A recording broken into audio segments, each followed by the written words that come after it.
제가 이제 앞선 형님도 계시고, 근데 이제 제가 자꾸 이제 캠퍼스에 시간이 많이 남아 있는 우리 형님들 자꾸 생각을 하게 되니까 TNC를 통해서 하여튼 좀 이랬던 저랬던 주님이 그동안 좀 작은 부분이지만 이렇게 해오신 부분들을 좀 말씀을 통해서 나누는 게 필요하겠다는 생각이 들고요. 그래서 오늘 직업을 통한 자비랑 선교의 가능성이라고 하는 좀 그런 이제 그 주제로 말씀을 드리고, 이게 이제 각 상황마다 다 다르고, 지난주에 이제 소영찬 형제님도 말씀하셨는데, 이게 너무 다른 영역, 다른 쪽에서 하고 있는 것이기 때문에 이걸 일률적으로 하기는 참 곤란한 것 같습니다. 그런데 이제 우리가 반드시 좀 생각해야 되는 것은 이제 저는 고린도전서 3장 6절에서부터 15절까지 이제 말씀을 좀 생각해 보는데요. 이게 꼭 교회 사역에만 적용될 것인가? 고린도 교회에서 이제 여러 가지 문제가 있었죠. 분파도 있었고, 그게 이제 결국은 교회 안에서 은사를 가지고 일하는 그 사역에 대한 이런 특별히 이제 이게 협력적 사역 또는 하나님의 영광만을 생각하는 삼위일체 되신 하나님께서 마치 하나처럼 아들 하나님, 아버지 하나님, 성령 하나님이 하나 된 것처럼 이제 그런 부분에서 우리가 이것을 교회에만 적용시킬 것이 아니라 우리의 캠퍼스에서의 삶 또는 교수로서의 삶에 좀 적용시켜 보면 어떨까 하는 생각을 가지고 늘 그렇게 이제 좀 생각을 하고 있습니다. 그래서 6절에 있는 것처럼 나는 심었고 아보로는 물을 주었을 때 오직 자라나게 하시는 이는 하나님이시다. 그래서 좀 캠퍼스 사역에서도 다양한 교수들 또 다양한 믿음을 갖고 있는 학생들이 있거든요. 그래서 이제 우리가 각각의 역할을 하지만 자라나게 하시는 분은 하나님이시기 때문에 그런 면에서 우리가 좀 이렇게 편한 자세로 우리의 영광이 아니라 자라나게 하시는 그분의 마음으로 접근하는 것이 필요하겠다. 그래서 사도 바울이 말한 것처럼 우리 각각은 자기의 상을 받을 뿐이지 비교한다든지 다른 사람을 의식할 필요는 없을 것 같고요.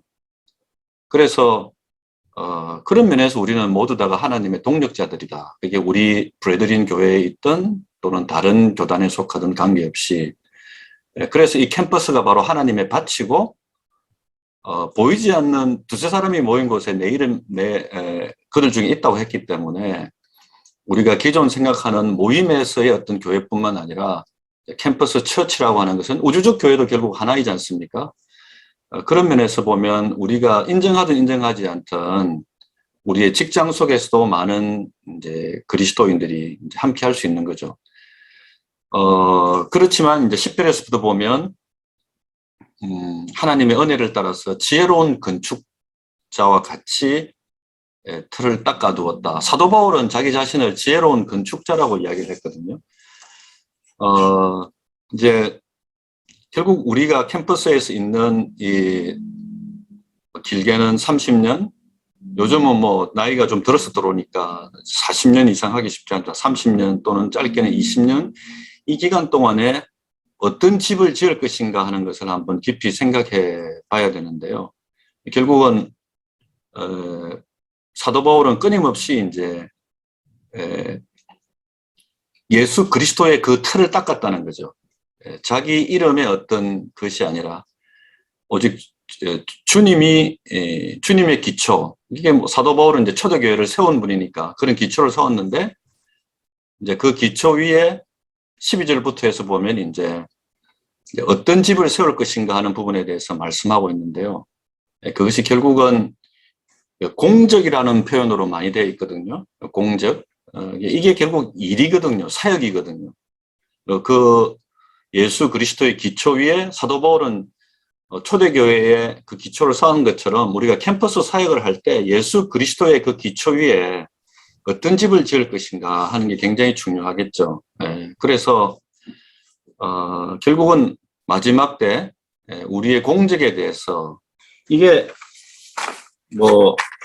원어 에글론이라는 원어 성경에도 보면 이게 결국은 일생 동안 우리가 하고 있는 하나님과의 동력의 사역인데 그 사역에 대해서 평가를 한다는 거죠. 결국은 우리는 뭔가 집을 짓고 있는 겁니다. 캠퍼스 안에서 내 직업을 통해서. 근데 그거와 무관해서 완전히 분리시키는 삶을 살아갈 수도 있지만 적극적으로 이제 우리가 이 집을 지어 나가는 과정이 굉장히 중요한데 결국은 캠퍼스에서 우리가 교수로서의 사역이라고 이야기하는 공적을 지금 쌓아나는 과정인데 무엇으로서 금과 은과 보석과 같은 결국은 영원히 불타 없어지지 아니할 것으로 그 재료가 굉장히 중요하다는 거죠. 결국 그거는 그 오리지널리티가 우리한테 있지 않던 거죠. 어떻게 보면 주님이 주시고 주님이 기뻐하시고 성령이 인도해 주시는 어떤 그런 방향. 그래서 이제 우리가 좀 조심스럽지만 캠퍼스 사역은 우리 브레드린 교회만 하는 것은 아니라는 거죠. 그것은 오픈된 공간이고 모든 유학생이나 잃어버린 영혼에 대해서 관심을 갖고 있는 모든 사람들이 결국은 관심 갖고 있기 때문에 그렇다고 해서 우리가 모두 다 협력할 수는 없기 때문에 주님이 붙여주시고 주님이 보내주시는 그런 어떤 사람들과 영혼들과 어떻게 이 공적을 나중에 불타 없어지지 아니할 그 공적을 쌓아 나가느냐, 그것이 우리한테 굉장히 중요한 과정이다. 저는 그렇게 생각합니다. 이제 그런 면에서 이제 제가 이제 그동안 이제 제일 먼저는 제가 가장 영향력을 끼칠 수 있는 부분이 이제 실험실이었기 때문에 제 연구실을 이제 어떻게 이런 예수 그리스도의 터전 위에 불타 없어지지 않을 공적으로 세울 것인가 하는 것이 이제 좀 중요한 포커스였고요. 오늘 이제 그런 측면에서 이제 그 부분을 조금 이제 말씀드리려고 하는데요. 저는 이제 그걸 베들레헴 프로젝트라고 이렇게 이제 붙였는데, 아까 말씀드린 대로 하나님이 만약 동력자시고 하나님이 만약 우리에게 사람들을 보내주신다면 우리의 직업과 또 우리의 주님이 공급해 주시는 것을 통해서 사람에게 의존하지 않고 자비량해서 그들을 스포트하겠다. 그래서 뭐 여기 이제 공학을 하신다든지 의학을 하시는 형제님이 계시지만 저는 이제 하나님께서 만약 나에게 학생들을 보내주신다면 하나님이 주시는 자원으로 그들을 먹이고 입히고 학비를 지원하고, 그래서 이 베들레헴이라는 게 떡집이니까 결국은 마르지 않는 떡집으로 그들을 섬기겠다 하는 것이 이제 원래 제가 했던 소원의 기도였거든요. 그래서 그 소원의 기도는 아까 말씀드린 대로 연제교회라는 어떤 그 범위로서부터 훨씬 벗어나는 거죠. 왜냐하면 저한테 들어오는 학생들은 안 믿는 학생도 있고 너무나 다양한 교단과 교파의 학생들이 들어오기 때문에 그걸 차별할 수는 없지 않겠습니까? 그런 면에서 그런 것들이 지금까지 쭉 이제 진행되어 온 과정들이고요. 그렇게 하다 보니까 주님께서 이제 그런 많은 경험들을 해주셨는데, 오늘 좀 말씀드리고 싶은 것은 이제 이 몽골 선교를 학생들과 함께 하게 된 계기인데요. 2011년 좀 오래된 한 10년 전의 이야기인데, 그때 제가 그 국가에너지위원회 전문위원도 하고 또 6개국 자원회의의 한국 대표로 이제 있었습니다. 그래서 대전에서 회의가 있었는데 한국과 몽골 간의 자원회의였어요. 근데 그 회의에 한국인이 세운 울란바토르의 옛날 이름이 후레거든요. 거기에 이제 당국대학교 학장을 하셨던 분이 이제 이 후레 대학을 세웠는데, 그 대학의 총장을 하시는 정순홍 총장님이, 이분이 그 전에 다른 기독교 대학의 총장을 하시다가 자비랑에서 후레 대학의 총장으로 계셨는데, 이분이 이제 몽골과 한국의 자원회의니까 그게 오셨더라고요. 그러면서 제보고 만나면서 어떤 뭐 중간에 이야기는 좀 생략하고 어떤 부탁을 하시냐면 한 학기 정도 학교에 와서 강의를 좀 해달라는 거예요. 너무 강사 구하기도 힘들고 이제 이렇게 해서, 그렇게 해서 이제 그냥 이제 막 바로 부산으로 내려왔는데 그 부탁이 계속 제 귀에 이렇게 들려서 이제 제 실험실에 있는 대학원 학생들에게 기도 요청을 하고 그 다음에 그 다음 학기인 2012년 2월 11일부터 4월 12일까지 약 한 2달간 한 학기 동안 강의를 하게 되었습니다. 이렇게 저는 안식년이 아님에도 불구하고 하게 된 것은 뭐냐면 실험실을 그 일터 교회로 해왔던 그 가운데 그 당시에 굉장히 많은 크리스찬 학생들이 있었기 때문에 결국 그 학생들도 나중에는 연구소로 가든 어떤 갔을 때 결국 똑같은 일을 해야 되기 때문에 2명씩 해서 한 팀으로 해서 10주 동안 이렇게 2주씩 이제 계속 돌아가면서 팀 티칭을 한 거죠. 그렇게 해서 한 학기 강의를 완성하게 되었고 그 학생들을 파견하는 비용은 그 당시 이제 몽골에 관련된 뭐 특히 이제 석탄과 관련된 연구를 마침 그때 이제 2개 기관에서 지원해 줬기 때문에 학생들 파견하는 비용들을 다 그렇게 해서 감당할 수 있었습니다. 그렇게 해서 제일 첫 번째 팀으로 이제 제가 들어갔고 이제 2주씩 해서 박사과정, 석사과정을 다 팀으로 해서 그 중에 거의 대다수는 이제 우리 모임에 있어 연제교회에서 박사과정에 있는 형제도 있었지만 대다수는 뭐 선교단체 내비게이터라든지 부산 지역에 있는 다양한 교단의 학생들이 들어와 있었습니다. 이게 이제 하루아침에 된 건 아니지만 처음에는 아무도 이런 그 기독교 학생들이 없었지만 계속해서 베들레헴 프로젝트를 마음에 품고 그렇게 기도하는 가운데 주님께서 그렇게 이제 주셨기 때문에 그렇게 해서 2명씩 2주간 이렇게 몽골에 가서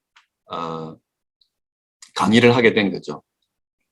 그래서 이제 후레 대학을 뭐 설명하는 내용인데 저희들이 2012년 이제 처음 팀으로 갔을 때 이제 후레 대학에 이제 제가 첫 번째 팀으로 갔을 때 강의하고 그 강의에 들어온 학생들하고 사진을 찍었는데 마침 가니까 그 권순홍 총장님이 전체 학생들에 대해서 좀 특강을 해달라 해가지고 그때 후레 대학 전체 학생들에 대해서도 특강을 한 장면입니다.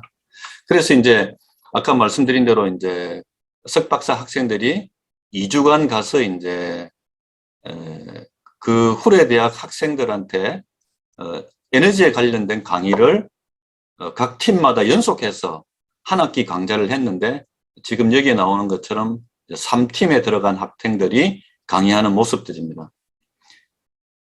그 다음에 이제 5팀으로 들어간 학생은 저희 모임에 있는 김남균 이제 형제가 그때 가서 했고 지금 여기 보시면 이제 박수영 형제랑 같이 해서 운드르항 쪽에 있는 데도 가서 교회 사역도 같이 하는. 그래서 이제 이게 사실은 연구 과제로 학생들 보냈지만 그 과정에는 이제 아까 얘기한 대로 거기 가서 티칭하고 하는 것이 가능했기 때문에 이제 이런 것들이 가능했습니다. 그래서 여기 이제 남균 형제와 그 자매인 혜미 자매가 같이 이제 이렇게 했고요. 이제 그렇게 하면서 이제 우리가 있었던 곳이 우리 모임에 이제 정광환 형제님하고 박수영 형제님 두 분이 이제 사역하고 있는 NTM 바로 그 숙소였거든요. 그래서 참 그때 주님께서 은혜를 많이 베풀어 주셨는데 이런 이제 생각이 드는 거죠. 그래서 그 정광환 형제님과 박수영 형제님께는 방문한 대학원생들이 2주간 있으니까 2주간 연대기 복음을 다시 한번 이제 학생들에게 복음을 전하고 또 우리 같은 대학원생들은 선교사 자녀들을 그 당시 이제 홈스쿨링 하고 있었으니까 그 학생들을 그 선교사 자녀들을 이제 가르치는 이제 그런 서로 간에 이제 협의를 하게 된 거죠. 그래서 보시면 이렇게 뭐 박수 형제님이나 정광 형제님은 2주간 갔던 1에서부터 5팀까지 학생들을 매일 저녁마다 이렇게 복음을 다시 한번 전하고, 그 다음에 이제 우리 같은 학생들은 여기 다 이제 지금은 다 뭐 한동대학도 들어오고 했던 박수영 형제님 그 자녀들을 이제 뭐 영어라든지 수학이라든지 이런 걸 이제 가르친 거죠. 이제 그렇게 해서 서로 이제 유익을 끼치는 그런 과정이었습니다.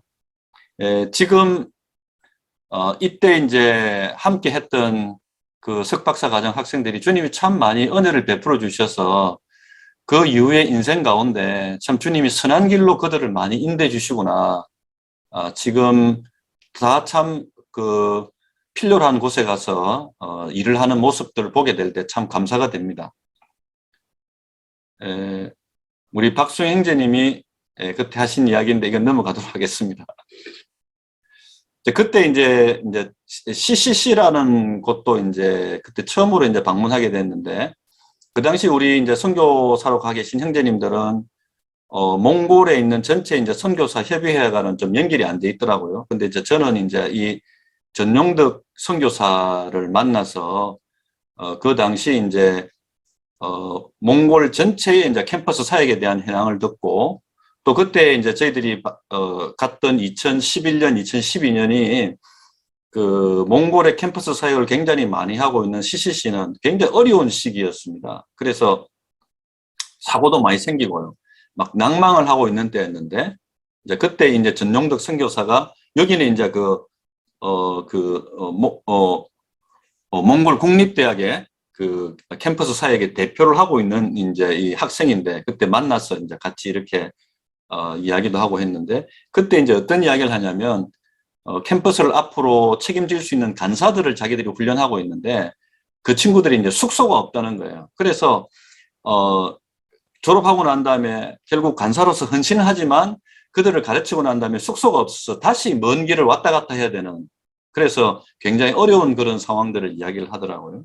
여기 보시면 여기 이제 함께 갔던 박사과정에 있던 이병화라는 이 친구인데, 여기는 이제 두산중공업 갔다가 지금 다시 부산대학 들어와서 저와 함께 지금 캠퍼스 사역을 함께 동력자로서 일하고 있습니다.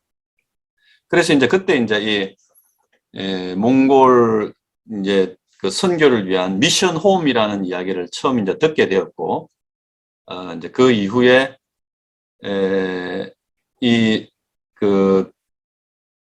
한 9개월 뒤에, 한 6개월 뒤네요. 6개월 뒤에 이 미션 홈을 오픈하게 되었죠. 이 오픈하게 되는 과정에서 이제 주님께서, 저로 하여금 이 미션 홈을 준비할 수 있도록 그런 마음을 주셨어요. 우리 모임은 아니지만, 그 당시 주님께서, 이 몽골 사역의 캠퍼스 사역에 앞으로 캠퍼스를, 선교를 하게 되는 이런 젊은이들이 배우고 가르칠 때 결국은 기숙할 수 있는 숙소가 없었기 때문에, 그래서 소위 말 몽골 캠퍼스 선교에 그 간사들을 훈련하는 첫 번째 숙소를 이제 저와 집사람이 이렇게 투자하게 되는 그런 이제 계기가 되었습니다. 한번 들어보시겠습니까? 이게 이제 정용덕 이제 선교사의 이야기인데요. 소리 들립니까? 안녕하세요. 몽골에서 네, 들립니다. 전용덕이라고 합니다. 저는 몽골 CCC라는 선교기관에서 간사들을 훈련하는 훈련 사역을 책임을 맡고 있습니다. 전충환 교수님 팀과 또 여러 연구원에 계시는 우리 석박사 우리 학생들, 또 연구원생들, 지난 2달 동안 팀 티칭이라는 이름으로 몽골에 와서 교육 선교로 생겼던 부분들을 제가 옆에서 잘 지켜보면서 참 감사가 되어졌습니다. 120년 전에 언더우드 아벤센터가 한국에 왔을 때 그들이 처음으로 복음의 씨앗을 뿌렸던 곳은 사실 캠퍼스였고, 또 오늘날 그들이 만약에 한국에 다시 온다고 했다고 한다면은 아마 교수 선교사로 오시지 않을까 생각을 해보게 됩니다. 그만큼 캠퍼스는 미래의 전략지고 소중한 리더들이 배출되는 곳이죠.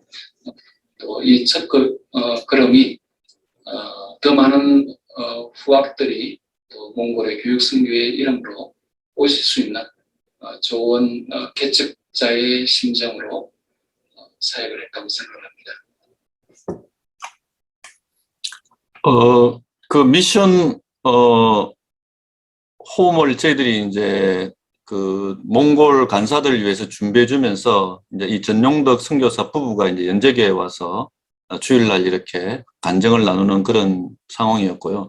아까 보셨던 그 미션 홈으로 제공했던 그 집이 우리 모임은 아니지만 한국에서 이제 몽골이 러시아로부터 독립하면서 한국 교단이 첫 번째 이제 파송했던 선교사가 이 고신척의 안경갑 목사님인데요. 이제 이분이 원래 몽골로 오면서 사용했던 그 숙소입니다. 그래서 그 숙소를 이제 저희들이 이렇게 CCC의 훈련생들이 설 수 있도록 이제 해줬거든요. 근데 이 안경갑 선교사님은 이제 들어와서 나이가 오래되신 분인데 국내 개척이 다들 이제 포기하고 있는 그런 상황이니까 이분이 몽골 선교를 마치고 난 다음에 들어와서 지금은 세종에서 본향교회라고 하는 다시 교회를 개척했습니다.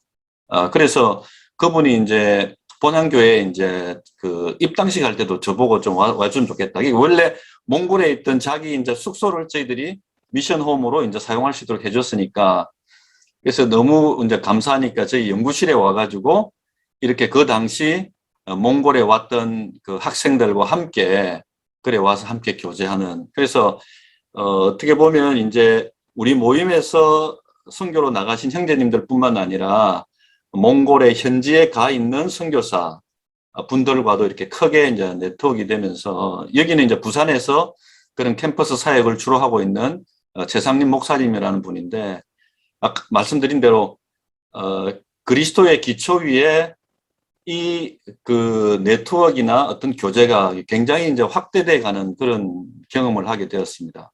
그러다가 아까 말씀드린 대로 한 4년이 지나고 난 다음에 이걸 기반으로 해서 ODA 사업, 즉 실험실에서 개발됐던 그 기술을 몽골의 대학이나 산업에다가 적용시킬 수 있는 뭐 코이카 사업 전 단계죠. 그래서 ODA 사업을 이제 하게 되었거든요. 이제 4년이 지나갔으니까 그때는 이게 그 연구재단을 통해서 그 코리아 사이언스 앤 테크놀로지 스포팅 프로젝트라는 걸로 해서 몽골에 정식으로 이제 우리가 들어가게 되었습니다. 그 4년 동안 아까 2011년부터 그 과정을 통해서 몽골에 아까 CCC에서 추천받았던 이 라고 형제가 와서 연제교회에서 구원받고 침례받고 난 다음에 지금은 이제 결혼해서 박사학위 받고 지금 대전의 애기연에서 지금 이제 이렇게 활동하고 있는데요. 이때 2016년도 갔을 때는 이제 훨씬 이제 그 관계가 깊어졌기 때문에 저희 이제 교회에 몽골 유학생을 전담하고 있는 조상석 형제님도 이제 같이 이제 가게 된 거죠.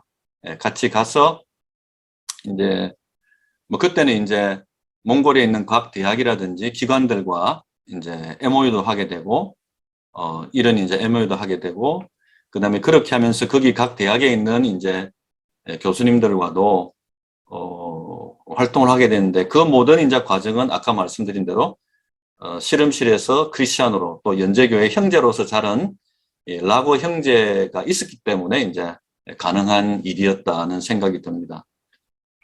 그렇게 해서 이제 여기 이제 저희 뭐 조성희 형제님이나 이제 저나 또 이제 이렇게 대학원생들과 함께 라고 형제의 집에 가서 이제 이렇게 하고 이제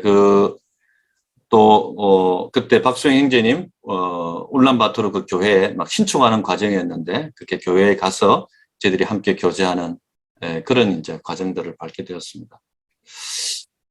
이제 돌이켜 보면 이제 뭐 지금 몽골 부분만 이제 제가 말씀드렸는데 아까 고린도전서 3장에 이제 나와 있는 것처럼 우리가 이제 그 교수로서 저희들이 가지고 있는 어떻게 보면 연구에 관련된 프로젝트 이런 모든 것들이 결국은 저는 통합적으로 볼 때 하나님께서 우리들에게 주신 것이라는 생각이 들고요. 결국은 뭐냐면 거룩한 마인드로 주의 나라와 그 복음을 위해서 어떻게 우리 전문성조차도 사용할 수 있을까를 고민하게 될 때 다양한 형태로 하나님께서 인도해 주시고 그리고 결국은 우리가 있는 그 연구실이 우리가 섬기고 있는 뭐 연제교회는 연제교회 또는 저 동대문이면 동대문 교회에 그런 어떤 성도들이 있는 교회가 아니지만 다양한 예수 그리스도의 투전 위에서 활동하고 있는 젊은이들이 함께 숨 쉴 수 있는 그런 캠퍼스 일터 교회로 성장할 수 있는 가능성이 있고, 그것을 베이스로 해서 우리가 선교지에 있는 우리 모임에서 파송된 형제님이든 또는 다양한 교단에서 파송된 선교사든 그들과 함께 공적으로든 또는 이 프라이빗하게 협력할 수 있는 그런 모든 포텐셜, 그 역량을 가지고 있는 것이 이 교수라고 하는 포지션이 아닌가. 그런 면에서 우리가 가지고 있는 이 역량을 좁게 사용하지 말고 보다 좀 넓은 측면에서 사용했으면 좋겠다. 그래서 여기 고린도전서 10장 31절이나 빌립보서 1장 20절이나 골로새서 3장 23절에 있는 말씀처럼 우리의 모든 삶을 통해서 주님 앞에